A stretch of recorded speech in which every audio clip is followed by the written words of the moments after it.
حضرت ابو کبشہ عمرو بن سعد الانماری رضی اللہ تعالی عنہ سے روایت ہے کہ انہوں نے رسول اللہ صلی اللہ علیہ وسلم کو فرماتے ہوئے سنا کہ میں 3 باتوں پر قسم کھاتا ہوں اور ایک بات تمہیں بتاتا ہوں، اسے یاد رکھو کہ کسی بندے کا مال صدقہ کرنے سے کم نہیں ہوتا، اور جس پر ظلم کیا جائے وہ اس پہ صبر کرے تو اللہ تعالیٰ ضرور اس کی عزت میں اضافہ فرماتا ہے، اور جو شخص مانگنے کا دروازہ کھولتا ہے تو اللہ تعالیٰ اس پر فقر اور محتاجی کا دروازہ کھول دیتا ہے۔ اور ایک بات میں تمہیں بتاتا ہوں، پس اسے یاد رکھو، دنیا میں 4 قسم کے لوگ ہیں۔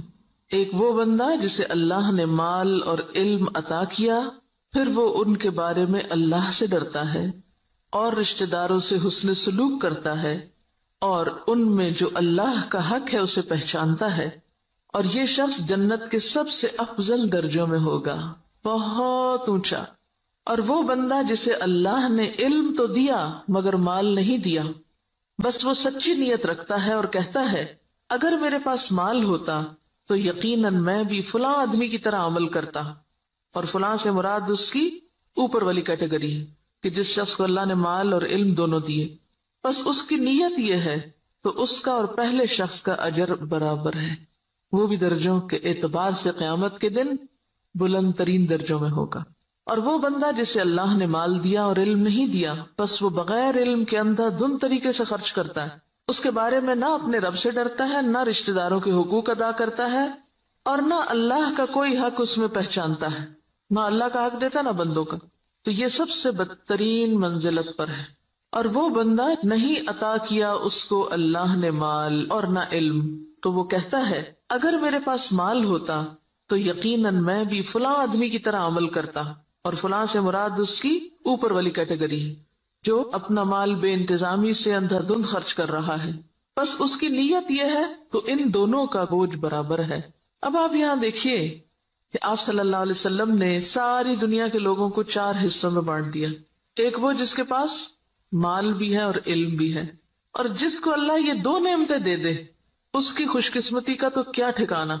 وہ کیا کرتا ہے، مال کو اپنے علم کے ساتھ ایسی ایسی جگہوں پہ خرچ کرتا ہے جہاں سے وہ بہترین فائدے اٹھاتا ہے، یعنی درجہ یا اس کا اجر اور ثواب بہترین پاتا ہے۔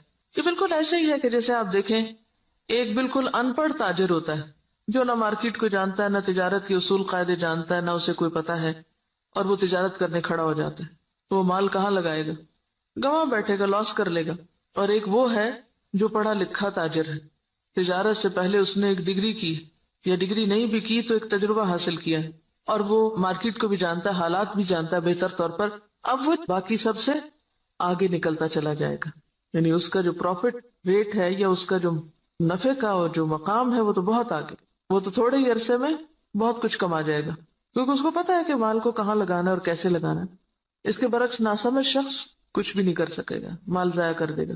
جیسے دنیا میں علم والے مال کو بہتر طور پر استعمال کرنا جانتے ہیں، اسی طرح دین کے علم کے ساتھ بھی انسان اپنے مال کی یا منی مینجمنٹ جو ہے اس کی بہترین حسن تدبیر کرتا ہے اور بہترین جگہوں پر خرچ کرتا ہے۔ مثلا بظاہر عام لوگوں کو وہ ایک چھوٹا سا کام نظر آتا ہے، یہ چھوٹی سی نیکی نظر آتی ہے، لیکن اس کے نزدیک وہ بہت بڑی نیکی ہوتی ہے اور وہ سوچ سمجھ کے خرچ کرتا ہے۔ ایسا شخص بعض اوقات چھوٹی چھوٹی نیکیوں سے بھی بہت بڑے درجے پاتا ہے، ذرے سے بھی وہ اجر عظیمہ کماتا ہے، اپنی اچھی نیت کی وجہ سے، اپنے اچھے طریقے کی وجہ سے، سمجھداری کی وجہ سے۔ تو نتیجہ کیا ہوگا، قیامت کے دن وہ اعلیٰ ترین مقام پر ہوگا۔ ایک دوسرا شخص ہے، اس کے پاس مال کوئی نہیں لیکن علم ہے، اس علم کی بنا پر وہ یہ سوچ رکھتا ہے کہ اگر کبھی میرے پاس بھی مال آیا تو میں بھی فلاں کی طرح کا، اس کو آئیڈیالائز کر رہا ہے، فلاں کی طرح نیکی کے کام کروں گا، اور یہ اس کی سچی نیت ہے۔ تو نیت کہتے ہیں پکے ارادے کو، نیت خوش خیالی کو نہیں کہتے، یا کسی خوش فہمی کا نام نیت نہیں ہوتا۔ ہم عام طور پر نیت کس کو قرار دیتے ہیں، بس ایک خیال آ جانا، وہ بڑی اچھی نیت ہے، اور تھوڑی دیر کے لیے خوش ہو جانا اپنی نیت سے۔ نہیں، نیت محض خیال نہیں، نیت کیا ہے، پکا ارادہ، سچا عزم۔ دنیا ادھر کی ادھر ہو جائے اور وہ شخص نہ بدلے، اس کی نیت نہ پھرے، اس کے ارادے نہ بدلیں، حالات کچھ بھی ہو اس کے ارادے نہ بدلیں۔ ہمارا عام طور پہ کیا حال ہوتا ہے، جب ہم اللہ سے راضی ہوتے ہیں تو اللہ کی راہ میں بہت کچھ خرچ کرنا چاہتے ہیں، نیکی بھی بڑی کرنا چاہتے ہیں، جب اللہ سے ناراض ہوتے ہیں پھر کیا کرتے ہیں، کسی بندے سے ہم راضی ہوتے ہیں تو اس پہ خوب لٹاتے ہیں، اور جب اگر اس بندے سے ناراض ہو جائے تو پھر ہم اس کو کیا دیتے ہیں، پھر اس کو آگ کر دیتے ہیں۔ ایسا ہی ہے نا، تو یہ سچی نیت ہے۔ پکا ارادہ نیکی کرنے کا نہیں. پکے ارادے والا کون ہوتا ہے؟ جو کسی کی تعریف، تنقید، حالات کے اچھے یا برے ہونے سے کوئی اثر قبول نہ کرے. جو اس نے نیکی کا ارادہ کیا تھا، ٹھانا تھا، وہ اس پہ جمع رہے کہ میں کسی کی باتوں میں آ کر اپنا کام چھوڑ دوں، کسی کے بہلانے سے، کسی اور دنیا کے حقیر فائدے کی خاطر میں اپنے مشن کو قربان کر دوں. نہیں، وہ احمق و بے وقوف شخص نہیں ہے کہ ایک ہوا کے جھونکے سے ادھر کو اڑ جائے اور دوسرا آیا تو ادھر اڑ جائے. وہ جم کے رہتا ہے اپنے مشن میں، اپنے سوچ میں، اپنے نیکی کا جو ارادہ اس نے کیا اس کو کوئی چیز متزلزل نہیں کرتی. ہمارا حال دیکھیں نا، ہم کئی دفعہ مال خرچ کرنے کا سوچتے ہیں، پھر تھوڑی دیر بعد شیطان آ جاتا ہے اور وہ کیا کرتا ہے؟ نیت خراب کر دیتا. ہوتا ہے نا ایسے کہ نہیں ہوتا کبھی آپ کے ساتھ؟ یہ سچی نیت کوئی نہیں ہوتی. سچی نیت تو وہ ہوتی ہے کہ بس آپ نے کر لی اور اب دنیا ادھر کی ادھر ہو جائے اور آپ نے کرنا ہی کرنا ہے. ایسی نیت اگر کسی کی ہے اور مال نہیں بھی تو اللہ تو نیتوں کو جانتا ہے نا. ہم عام طور پہ کب کہتے ہیں اللہ نیت جانتا ہے میری؟ صرف خود کو کور کرنے کے لیے. ایسے شخص کو اللہ تعالیٰ بغیر کچھ کیے بھی وہی درجہ دے گا جو ایک کرنے والا کر کے لے رہا ہے. میں نیت کی سچائی کی وجہ سے، ارادے کی پختگی کی وجہ سے، خیر پر استقامت کی وجہ سے. تو یہ چیز دین میں بہت ضروری ہے. تیسرا وہ شخص ہے کہ جس کے پاس مال ہے، علم کوئی نہیں. اب یہ الٹ گیا قصہ، پہلے کے پاس علم تھا، مال کوئی نہیں تھا. اب اس کے پاس مال ہے، علم کوئی نہیں. اب وہ کیا ہے؟ بس جدھر اس کی خواہش نفس کہتی ہے، جدھر لوگ کہتے ہیں، جدھر اور لوگ جو کچھ کر رہے ہیں وہ بھی اندھا دھند وہی مال خرچ کرنا شروع کر دیتا ہے، دکھاوے میں، ریاکاری میں اور دنیاوی شہرت کے لیے. اب ظاہر پوچھ ہوگی. آپ کو پتا ہے کہ ابن آدم کے قدم ٹلیں گے نہیں قیامت کے دن جب تک کہ وہ 5 باتوں کے جواب نہ دے دے. اور اس میں سے ایک سوال کیا ہوگا؟ مال کہاں سے کمایا اور کہاں خرچ کیا، یہ پوچھا جائے گا. ایسا نہیں ہے کہ بس آپ چھوڑ دیے جائیں گے کہ بھیا اللہ میرا مال تھا، میری مرضی. یہ بات نہیں ہے. مال اللہ کی دی ہوئی ایک امانت ہے آپ کے پاس، اس کو اللہ کی مرضی کے مطابق ہی خرچ کرنا ہے. یہ نہیں کہ اگر آپ کو مال مل گیا تو اختیار بھی مل گیا. منمانی کرنے کا اختیار تو نہیں مل جاتا مال ملنے سے، یہ ملتا ہے ویسے ہم نے لیا ہوا ہے. ہم اپنے مال کو خرچ کرتے وقت کیا ذہن میں رکھ کے خرچ کرتے ہیں؟ میرا مال میری مرضی، کیا مرضی کرو. کوئی سمجھائے بھی تو ہم کیا کہتے ہیں؟ جہاں جی چاہے اڑاؤں، تم کون ہوتے مجھے کچھ کہنے والے؟ میرے پیسے ہیں نا، جو چاہوں کروں. اور وہ اس کی نیت کیا ہے؟ کوئی اس کی نیت نہیں. خاص طور پر جو حدیث کے الفاظ ہیں نا قابل غور ہیں. لا يصل فيه رحمه ولا يعلم لله فيه حقا. نہ رشتہ داروں کو دیتا ہے اور نہ اللہ کا حق پہچانتا ہے، نہ فی سبیل اللہ خرچ کرتا ہے. یہ مالدار شخص قیامت کے دن سب سے بدترین جگہ پر ہوگا کہ جس کو اللہ نے دنیا میں مال تو دیا لیکن اس کے بس کوئی سمجھ نہیں ہے کہ اس نے اس کے ساتھ کرنا کیا ہے. اور چوتھا وہ ہے بدقسمت کہ جس کے پاس ہے بھی کچھ نہیں ہاتھ میں لیکن آئیڈیالائز اس کو کرتا ہے. ہی اس تیسرے شخص کو کہ جو غلط جگہوں پہ مال خرچ کر رہا ہے. عام طور پر ہم لوگ کس کی پیروی کرنا چاہتے ہیں؟ اس شخص کی جس کے پاس مال ہے اور وہ نیکی کے راستے میں خرچ کرتا ہے، یا اس کی جس کے پاس مال ہے اور وہ دکھاووں کے لیے خرچ کرتا ہے؟ انڈیا کا کوئی امیر ترین شخص وہ کہتا ہے کہ میں کھانا تو 2 وقت کا کھاؤں گا، لیکن اگر کوئی شخص اعلیٰ تعلیم حاصل کرنے کے لیے وظیفہ چاہے تو اپنے مال میں سے اس پہ خرچ کروں گا. تو یہ ایک ایسی مثال ہے نا کہ اس کے پاس ہے بہت کچھ لیکن وہ صرف ذاتی عیاشی میں نہیں اڑا رہا، وہ اعلیٰ مقاصد میں خرچ کر رہا ہے. اور لوگوں کے لیے ایک مثال یہ بھی، اور ایک وہ شخص ہے کہ جس کے پاس ہے اور وہ محض خواہشات کی تکمیل میں اور ذاتی خوشی میں خرچ کر رہا ہے. تو نتیجہ کیا ہے؟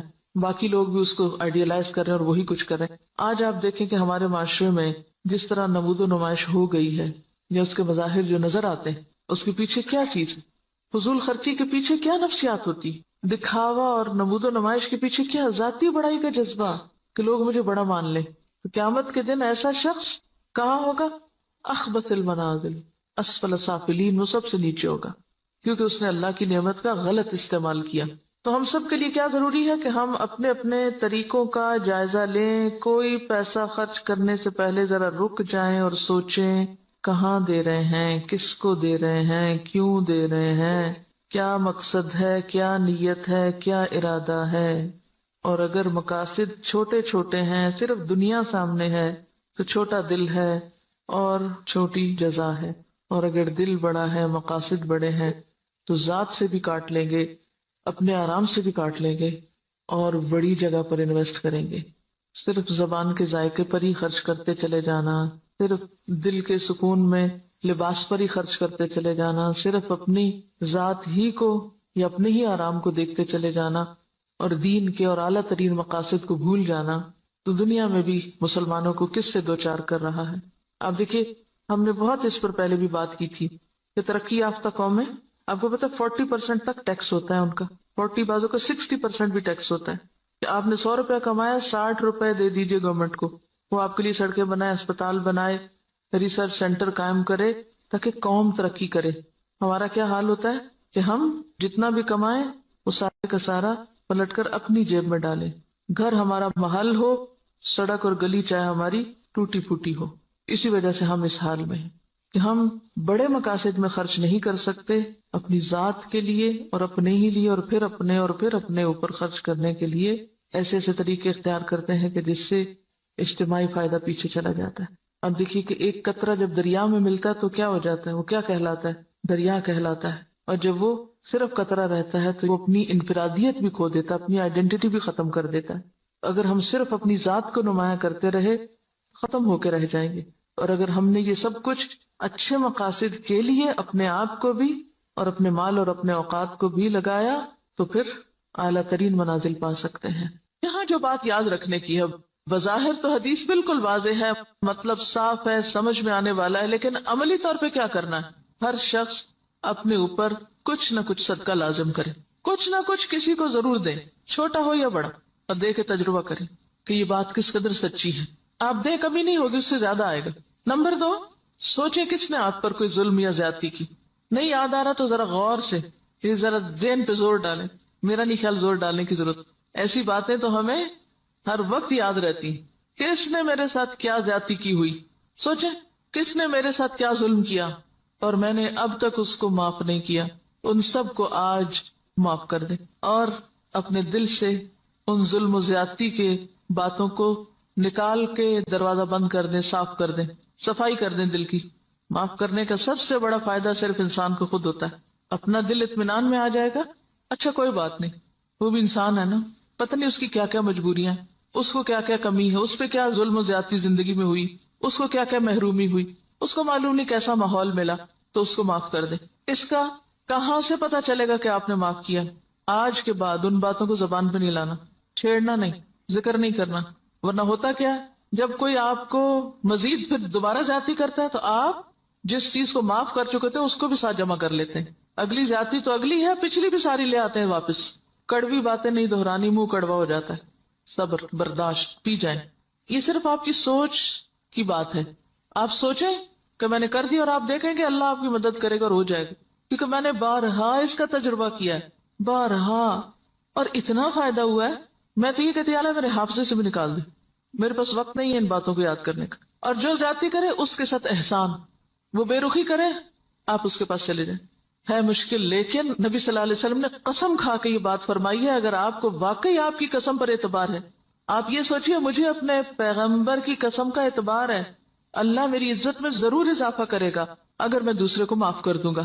اور یہاں صرف معاف نہیں کرنے کی بات بلکہ صبر علیہا، کیونکہ جب تک صبر نہ ہو، برداشت نہ ہو، معاف نہیں ہو سکتا۔ معاف کرنے کے لیے اسے پینا پڑتا ہے، جیسے دوائی کا کڑوا گھونٹ پیا جاتا ہے، اور اگر آپ یہ نہیں کر سکتے نا، پھر اپنی معافی کی بھی توقع کم کر دیں۔ آپ اگر دوسروں کو نہیں معاف کر سکتے تو مت پھر امید رکھیں کہ آپ کو معاف کیا جائے۔ اگر آپ واقعی چاہتے ہیں کہ اللہ آپ کی عزت میں اضافہ کرے، کیونکہ سارے کام تو آپ اپنی عزت ہی بڑھانے کے لیے کر رہے ہوتے ہیں لیکن الٹے کر رہے ہوتے ہیں، تو جو نسخہ نبی صلی اللہ علیہ وسلم نے بتایا ہے اس کو عمل کر کے ایک دفعہ دیکھیں۔ ہے حوصلے کی بات لیکن کر سکتے ہیں، ایسا نہیں کہ کیا نہیں جا سکتا۔ اگر آپ اپنی جان کے دشمنوں کو معاف کر سکتے ہیں، حمزہ کے قاتل وحشی کو معاف کر سکتے ہیں، ابو سفیان کی بیوی کو معاف کر سکتے ہیں، ہند کو معاف کر سکتے ہیں، کوئی بدلہ نہیں لیتے، کوئی انتقام نہیں لیتے، کوئی جرمانہ نہیں لیتے، تو وہی لوگ تو پھر آگے جا کے دین کی خدمت اور دین کی عزت کا ذریعہ بنتے ہیں۔ یہ عمل کا وقت ہے۔ اور تیسری چیز، لوگوں سے توقع ہٹا دیں، لوگوں کے سامنے ہاتھ نہ پھیلائیں، لوگوں کا بھروسہ چھوڑ کے اللہ پہ بھروسہ کریں، اللہ کی طرف توجہ کریں، کیونکہ جب انسان لوگوں کے سامنے ہاتھ پھیلانے لگتا ہے، لوگوں پہ توقع رکھنے لگتا ہے، تو نتیجہ کیا نکلتا ہے؟ صرف مایوسی ہوتی، صرف حسرتیں ہی جنم لیتی، لوگوں سے استغنا برتے ہیں۔ کسی شخص کے بارے میں اگر آپ کا علم یقین کی حد تک بھی ہونا کہ یہ شخص میرے لیے برا سوچتا ہے، آپ اچھا سلوک شروع کر دیں، آپ کا حسن اخلاق اس کا ذہن آپ کے بارے میں ضرور بدلے گا۔ لیکن اگر آپ دوسری طرح معاملہ کرتے رہیں، دو چار تانے دے کے، دو چار پچھلی باتیں یاد کرا کے، شکوے شکایتیں کر کے، سوال پیدا نہیں ہوتا کہ خود بھی راحت پائیں اور دوسرے بھی آپ سے پائیں، اور آپ ان انعامات کو پا سکیں جو اللہ نے صرف ان قربانی کرنے والوں کے ہی لیے لکھے. پہلے حدیث میں مال کا صدقہ ہے، دوسری حدیث میں عزت کا صدقہ ہے، نفس کا صدقہ ہے. مال کا صدقہ پھر آسان ہے، عزت کا صدقہ مشکل. لیکن جو جھکے گا وہی بلند ہو سکے گا، اکڑنے والا کبھی بلند نہیں ہو سکتا. انک لن تخرق الارض ولن تبلغ الجبال طولا.